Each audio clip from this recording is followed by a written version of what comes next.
Seedcorp HO investe US$1,5 milhão por ano em pesquisas, voltadas ao seu programa de melhoramento genético, que contribuem para o desenvolvimento de novas tecnologias e produtos. Quando adquire uma semente Seedcorp HO, o agricultor pode ter a certeza de que está adquirindo qualidade, performance e produtividade.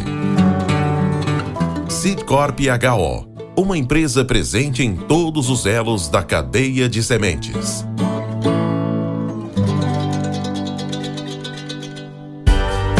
Você está no podcast Academia do Agro, dedicado à competitividade do agronegócio brasileiro, com abordagem de temas que fazem parte do seu cotidiano, trazendo dicas e sugestões para o seu trabalho. Vamos juntos!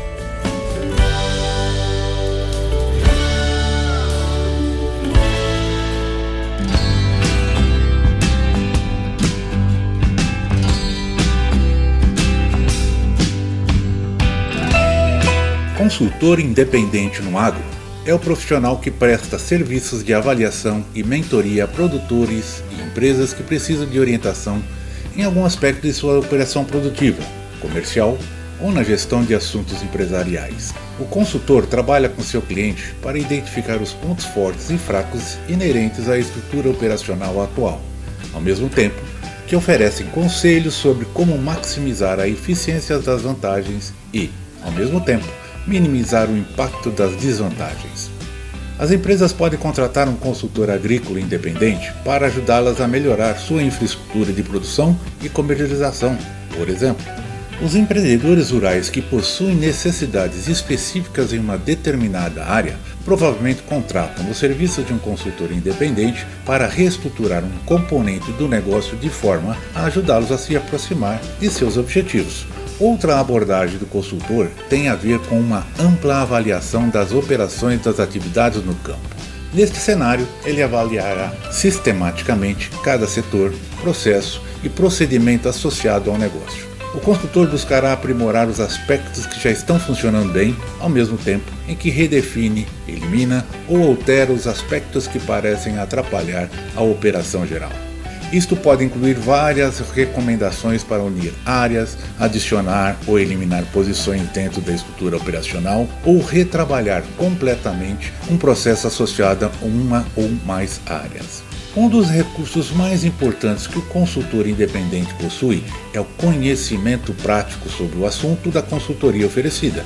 Em muitos casos, esta base de conhecimento é desenvolvida por meio de experiência prática e um entendimento completo de um determinado assunto. As atribuições de consultoria independente normalmente duram de algumas semanas a 6 meses.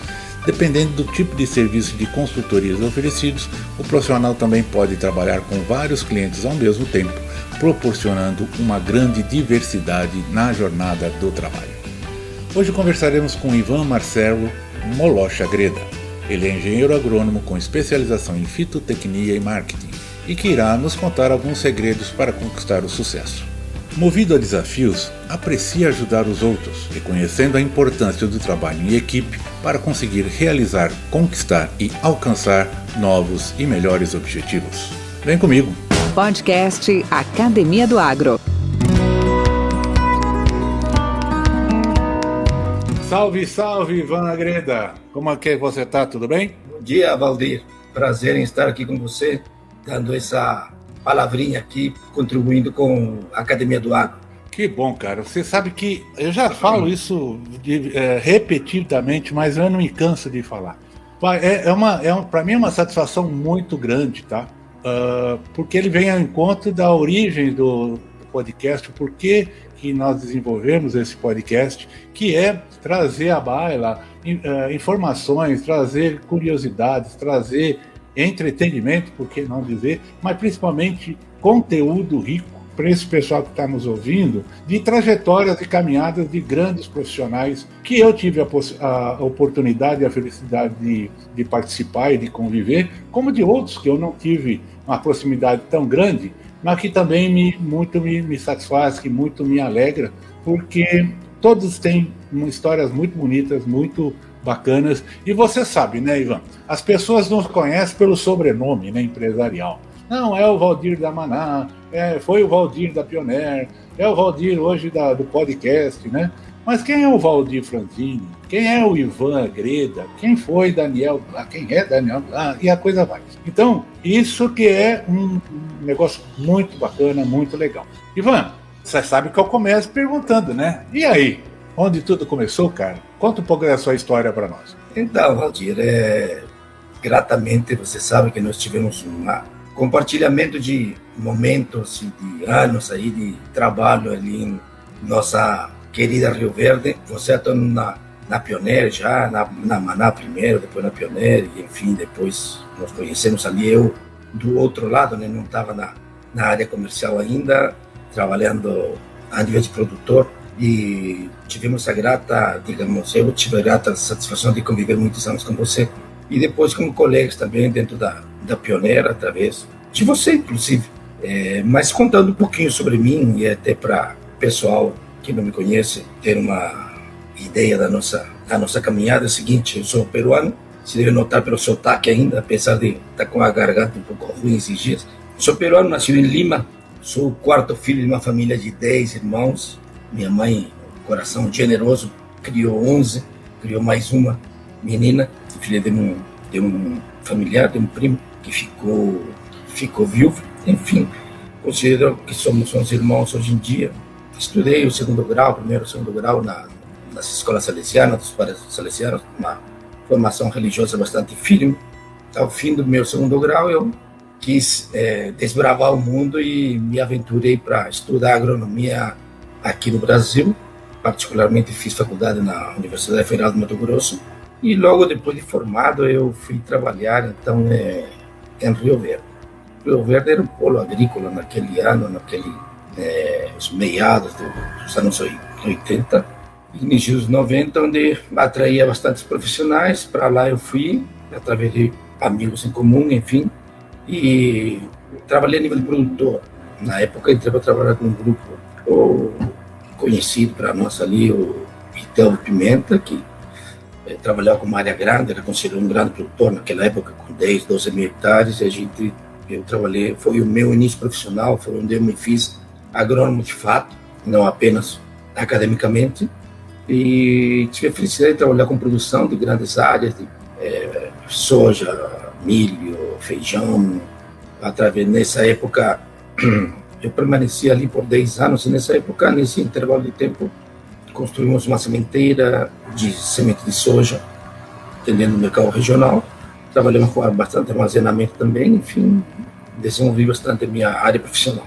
Depois desse início, um início bastante profícuo, diria eu, trabalhei um pouco na área de distribuição, uns 2 anos, na área de consultoria, um pouco tempo também, até onde tive a grata satisfação de, através de você, do Tabajara, do André Aguirre, conseguir uma entrevista para a Pioneer. Fiz uma primeira fase de entrevista ali em Rio Verde mesmo, com o Peixoto, e depois fomos juntos até para Santa Cruz para completar a nossa entrevista e ter a grata satisfação de ser convidados para trabalhar na área técnica da Pioneer. Trabalhei com você, né, 2 anos praticamente ali na nossa antiga querida Regional 4.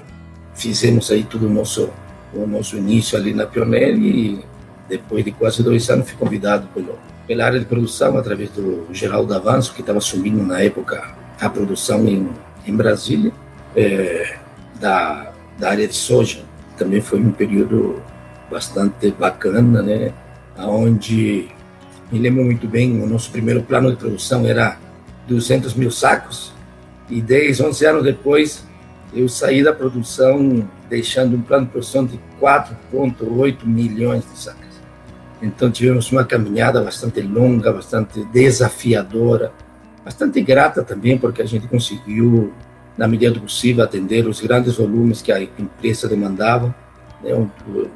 Crescíamos assim 100% ao ano praticamente durante 4 ou 5 anos, e foi uma caminhada bastante bacana, de bastante aprendizado, de bastante trabalho, dedicação, formação de equipes, construção de IBS, produção terceirizada, enfim, um belo desafio, uma bela caminhada. Outro número que me inspira também é primeiro ano a gente plantou mais ou menos uns 7, 8 mil hectares, e depois saímos aí plantando no último ano que eu estive na produção, plantamos 200 mil hectares de área de campo de produção.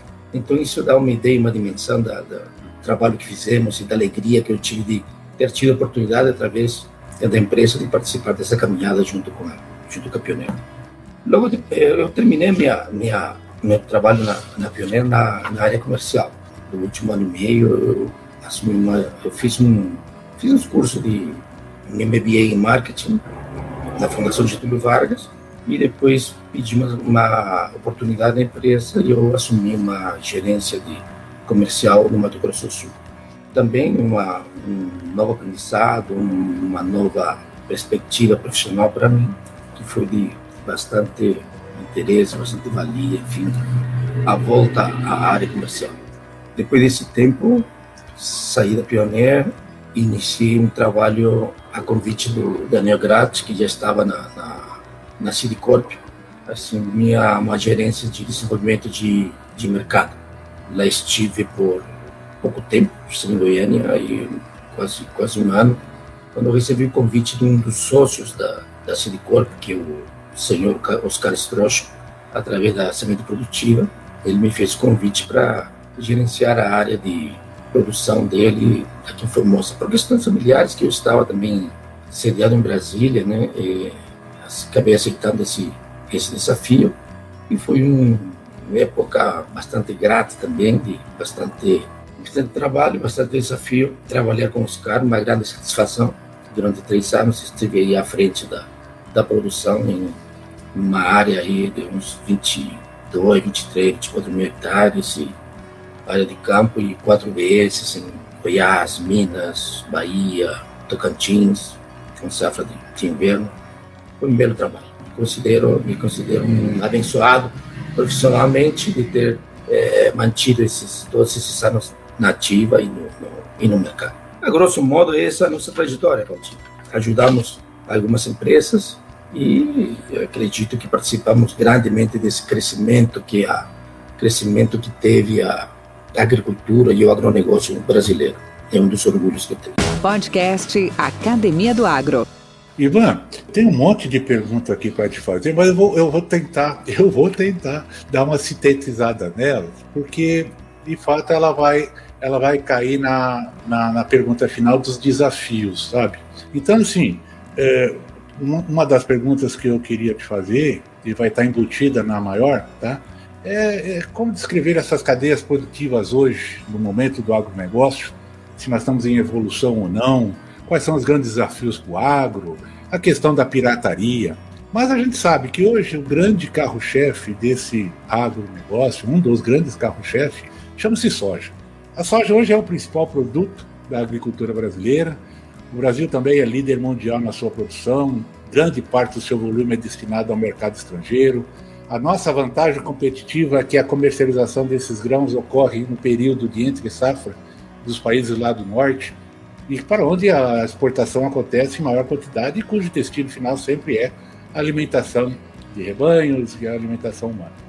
O agronegócio em si possui uma série de riscos e incertezas para os empresários e principalmente aos produtores rurais, uma vez que o seu resultado está diretamente ligado a atividades climáticas, e também volatilidade de preço, além de outros fatores inerentes à nossa atividade, que é de difícil previsão ou previsibilidade.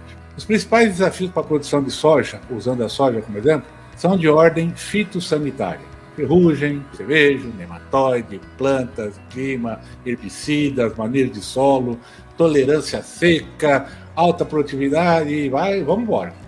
Diante disso, que recomendações você proporia para esses desafios?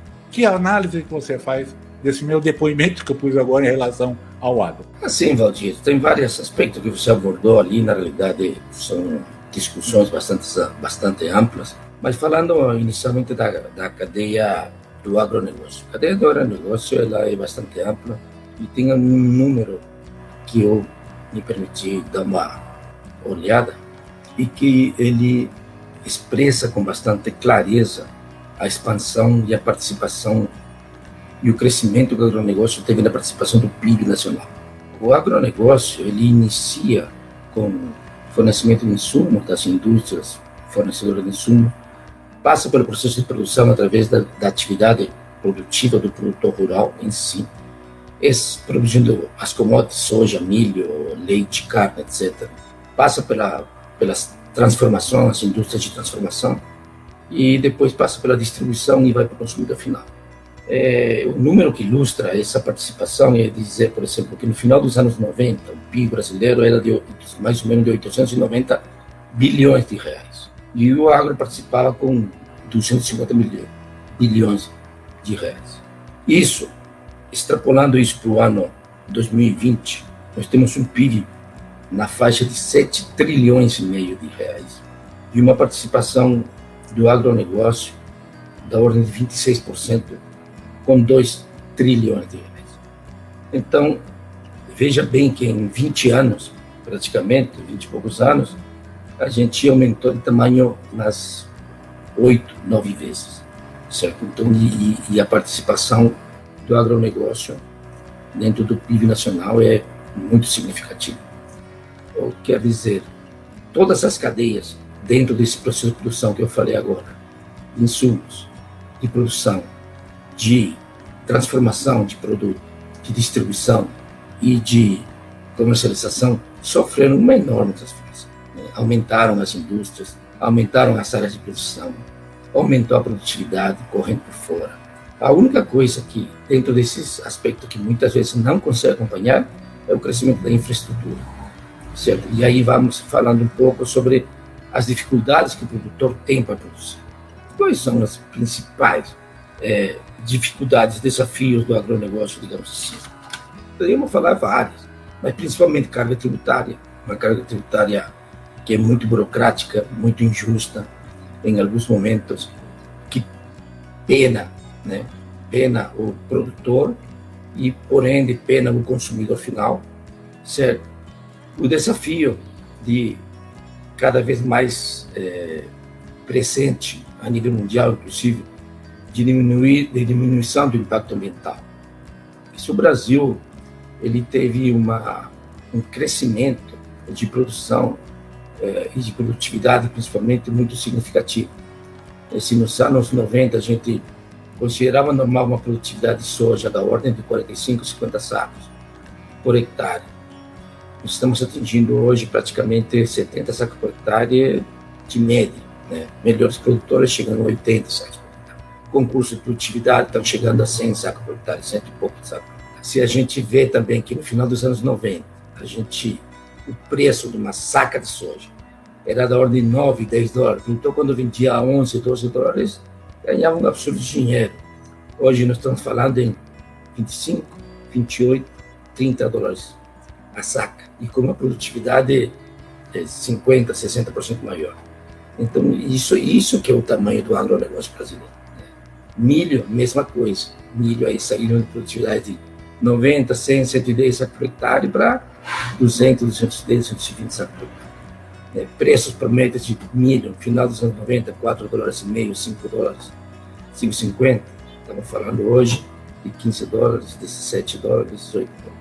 Então, isso é isso que o Brasil, né? A vocação agrícola do país e o tanto que o empreendedorismo brasileiro, o agricultor brasileiro se preparou e enfrentou todos esses desafios para chegar aonde está. Agora, aumento de área não quer dizer desmatamento, né? Aumento de área quer dizer ocupação das áreas agricultáveis de uma maneira mais eficiente e preservar o que de mais precioso nós temos na nossa natureza, no nosso processo produtivo, que é o solo e a água, principalmente, né? Então, é isso. Somos modelos em preservação em muitos aspectos, mas ainda temos alguns desafios para enfrentar. E eu acredito que quanto mais estivermos perto dessa demanda mundial, não só demanda mundial, mas uma necessidade premente a gente reconhecer que precisamos preservar o meio ambiente, estaremos mais antenados com o mundo e os nossos produtos também serão vistos mundo afora com a melhor aceitação. Podcast Academia do Agro. Esse podcast faz parte da rede Agrocast, a primeira e maior rede de podcasts do agro do Brasil. Acesse www.redeagrocast.com.br. Já falei um pouco sobre a logística de transporte, né, que a infraestrutura de transporte, principalmente, é uma das coisas, é um desafio mais prementes que nós temos, né, principalmente a ligação dos modais de transporte, né, da via ferrovia, via navegação, rios, etc. e tal, trabalhando junto com o transporte rodoviário. Então, esse eu acredito que é um dos grandes desafios que a gente tem para escoar a nossa produção, não apenas para exportação, para os pontos de exportação, como também para as indústrias, né, de transformação, que são os que fazem com que o nosso produto, a nossa commodity primária, vire um produto com melhor valor agregado e que isso chegue ao nosso consumidor final. Acredito eu que existe muita oportunidade na ampliação do crédito. No crédito, apesar de termos o crédito oficial, o crédito é muito restrito, também acho que é um dos gargalos. Todo esse crescimento não foi de graça, muita gente arriscou, fez das tripas coração para criar toda essa infraestrutura, fazer aquela ampliação dos modelos de produção, e tudo isso precisa de dinheiro. Então, se nós não temos o Estado como motor desse fornecimento, desse crédito, então a coisa anda mas de maneira um pouco mais lenta. Eu acredito que existe uma oportunidade muito grande para que o Estado participe aí com mais linha de crédito, que realmente consigam suportar esse crescimento e valorizar a importância que os produtores e toda a indústria de fornecimento e toda a indústria da formação da nossa cadeia de agronegócio que tem necessidade. Passando um pouquinho para a parte de pirataria, você vê, nós trabalhamos sempre na indústria de sementes, e a gente viu que muitas vezes o nosso produto ele não foi valorizado porque existe, digamos, um interesse, uma visão de curto prazo, onde se preza por uso de semente pirata. A soja, sendo uma cultura de reprodução autógama, né, ela permite a sua reprodução, ela infelizmente facilita esse uso de semente pirata. Mas o que nós podemos fazer para contrarrestar isso aí? Olha, a gente tem que lembrar que até o ano dos anos 70, dos anos 80, todo o processo de produção de novas cultivares estava na mão do Estado. Não havia possibilidade de resguardar o uso das cultivares, né? Então, todo o investimento de pesquisa estava na mão do Embrapa, de alguns institutos de São Paulo, né? O Instituto Agronômico, o IAPAR do Paraná, as empresas estaduais de pesquisa que nós tínhamos em Goiás, em Gopa, a EMPA, acho, no Mato Grosso, enfim, todas as empresas eram as empresas que pesquisavam soja.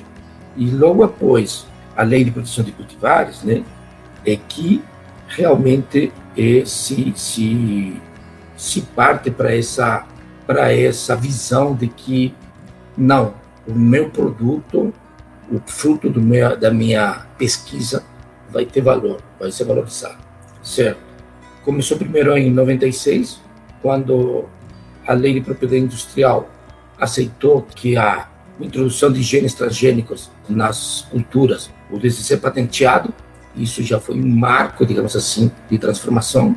E o ano seguinte, 1997, 1997, através da Lei de Proteção de Cultivares, a Lei 9.457, que ela praticamente dá essa ampla proteção de que quem pesquisa e quem lança cultivares, ele é dono do seu material.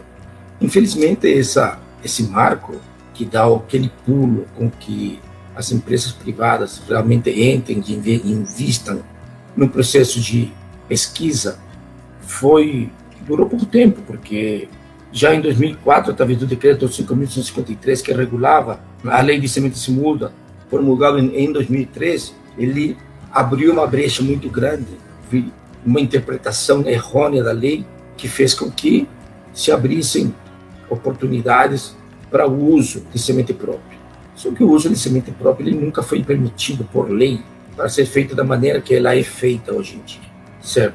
Hoje o pessoal produz semente própria, vende para o vizinho, não tem fiscalização, apesar da lei exigir fiscalização, inclusive para essa oportunidade, e faz com que, né, muitas vezes, o setor que a gente vê que ainda mantém um controle bastante organizado, digamos assim, de cobrança de royalties, ainda é a soja, ainda é o algodão, enfim.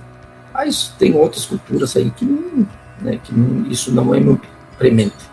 Nós temos a Abrasa aí que estima que mais ou menos 30% do mercado de sementes é ocupado por semente pirata.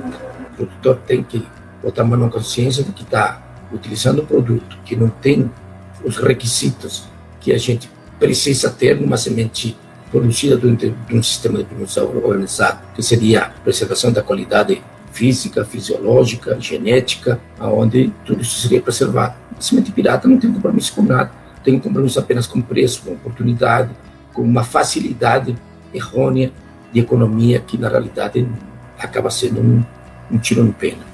Principalmente se a gente analisar que o custo de semente por hectare está girando em torno de 8% a 9%.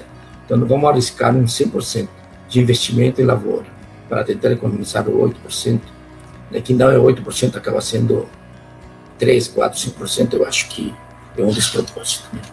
Então, combate à pirataria, eu acredito que passa muito pela consciência do produtor, né, de enxergar que, e pela indústria de sementes também, de mostrar que cada vez, através de qualidade, através de processos, que consegue garantir toda essa qualidade genética, física, fisiológica, enfim, que a gente precisa ter no mercado. Podcast Academia do Agro. Ivan, deixa eu te perguntar uma coisa. Vamos falar um pouco de você, do Ivan Marcelo L. Moloch Agreda. O que você ainda está buscando melhorar? Cara, o que assim, oportunidade de melhoria a gente sempre tem, né? Eu acredito que a gente pode ter muita oportunidade na atualização profissional, né? Depois de 30 anos de atuação, a gente sempre precisa se renovar. A gente tenta fazer isso aí sempre tentei fazer isso ao longo da minha vida profissional, mas não somente isso, sabe? Também abrir a cabeça para coisas um pouco paralelas, algumas outras atividades, algum tipo de empreendedorismo. Mas nesses últimos 2 anos, por exemplo, uma coisa que me desafiou e que eu sempre tive interesse em desenvolver e de adquirir conhecimento foi entender melhor o mercado financeiro. Aí andei fazendo alguns cursos sobre o tema. Hoje sigo semanalmente uma casa de análise de investimentos, enfim. É uma coisa, assim, em todo o universo, né? Todo o universo. Não pensei que a gente teria tantas oportunidades. É uma coisa que tem me tomado bastante tempo ultimamente e que me sinto bastante grato e bastante satisfeito com esse novo rumo também do que eu estou fazendo. E a melhoria também, ela passa assim, a gente passa muitos anos priorizando o nosso desenvolvimento e o nosso trabalho profissional. O senso de responsabilidade nos cobra muito isso. O dia a dia nos absorve e a gente fala isso com um pouco de tristeza talvez, mas isso nos toma bastante tempo das nossas famílias. Então, manter esse equilíbrio, digamos, entre o desenvolvimento profissional e manter o olho e a priorizar a participação familiar é uma coisa que não tem preço, certo?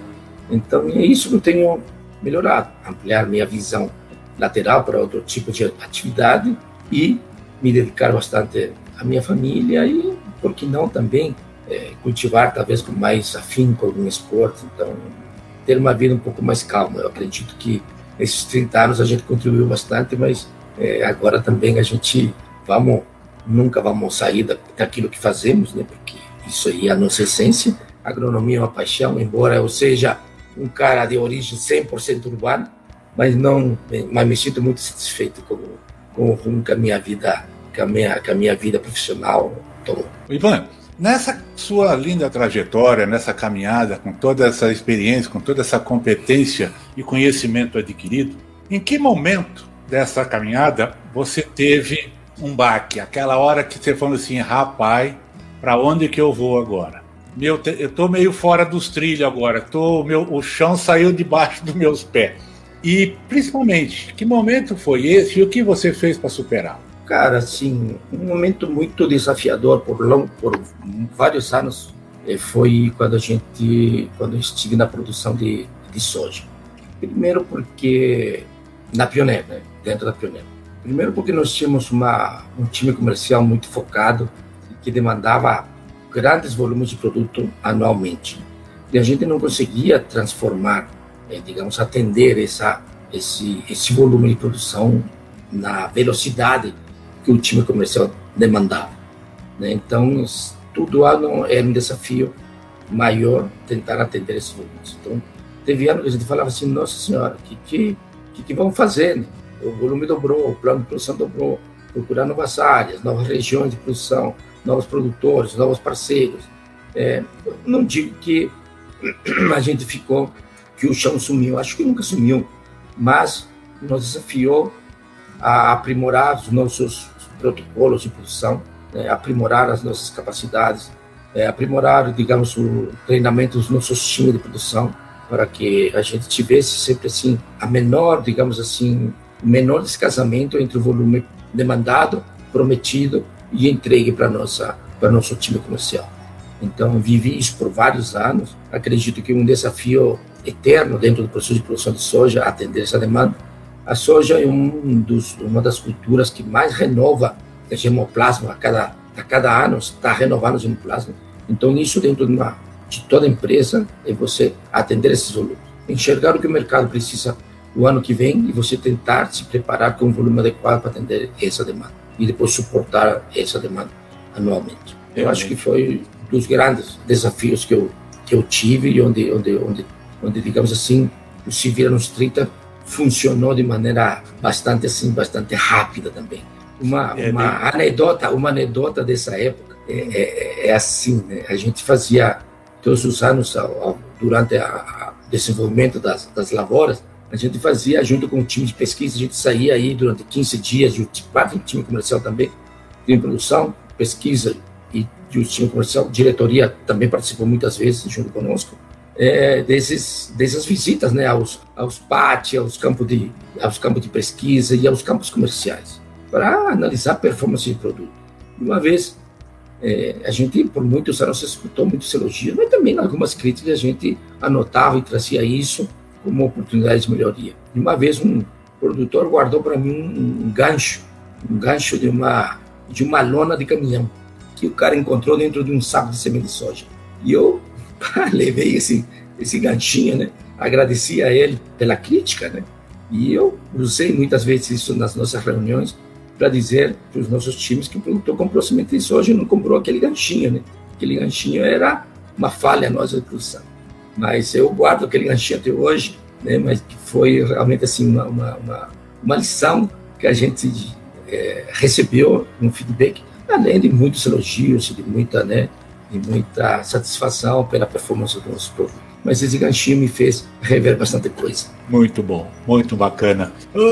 Ivan, cara, e que você hoje, no topo hoje da sua sabedoria, do seu conhecimento, o que você compartilharia para esses mais novos, os entrantes no agro, os estudantes, os futuros agrônomos, e mesmo aqueles que estão já na lide hoje, já estão aí com um bom percurso caminhado? Que conselho você ofereceria a eles? Cara, para nós que trabalhamos na agricultura, eu escutava na época que eu me formei que a agronomia era a profissão do futuro. Há muitos anos ela é a profissão do presente, né? E eu acredito que vai ser a profissão do presente daqui para frente eternamente. Posso dizer assim, fazer as coisas com paixão faz com que as coisas sempre dêem certo. Acredito que produzir alimentos mais do que uma obrigação, é um sacerdócio, né? Além do sucesso econômico, financeiro que a gente em algum momento gosta de prezar, mas alimentar pessoas é sempre uma nobre missão. Nós estamos dentro dessa missão, certo? Então, orgulhem-se da profissão que vocês escolheram, que a gente trabalha, que muita gente, o mundo inteiro depende de nós. E confiar em Deus, né? Confiar em Deus, eu acho que é básico. A gente ter fé que tudo vai dar certo e confiar nas pessoas. As pessoas, como nós mesmos, somos falhos, mas todo mundo tem uma grande capacidade de crescimento, tem uma grande capacidade de participação. Ninguém faz nada sozinho. Então, confie em Deus, confie nas pessoas, que tudo vai dar certo. Ivan, muito obrigado pela sua participação, uma satisfação imensa rever o amigo. Obstante estarmos relativamente próximos, né? Eu estou em Goiânia, você está em Brasília hoje, mas, por favor, na sua primeira passada, e eu vou fazer o mesmo, por aqui ou por aí, vamos tomar um café, vamos resgatar esses bons momentos, e mesmo aqueles não tão bons que nos fazem refletir e dizer, cara, que bacana, né? Passei por isso, superei isso, contribuí com isso e estamos juntos. Obrigado, cara. Um abraço para você. Eu que agradeço, Valdir. Agradeço você pela oportunidade de dar a palavra aqui no seu podcast. Tenho certeza que é mais uma história contada por alguém que participou assim e participa ainda desse agronegócio brasileiro, né? Então, muito obrigado pela amizade. Com certeza, em breve poderemos estar compartilhando momentos juntos, ou aí em Goiânia ou aqui em Brasília. Grande abraço, muito obrigado novamente. Abraço. Sidcorp HO, uma empresa única presente em todas as etapas da cadeia de sementes: pesquisa, produção, desenvolvimento de mercado, vendas e logística. Por meio de marca própria ou licenciando sua genética, a Sidcorp HO oferece as melhores opções ao produtor, ocupando 60 milhões de hectares no Brasil, Paraguai, Uruguai e Argentina.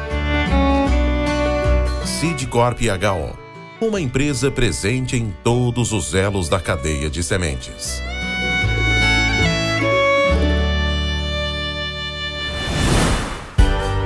Com temas expressivos e dinâmicos, esse intercâmbio semanal visa oferecer um melhor desenvolvimento em suas habilidades profissionais e nas atividades e práticas do seu cotidiano. Somos da Academia do Agro, o podcast para todos aqueles apaixonados pelo agronegócio. Te aguardamos no próximo episódio. Até lá!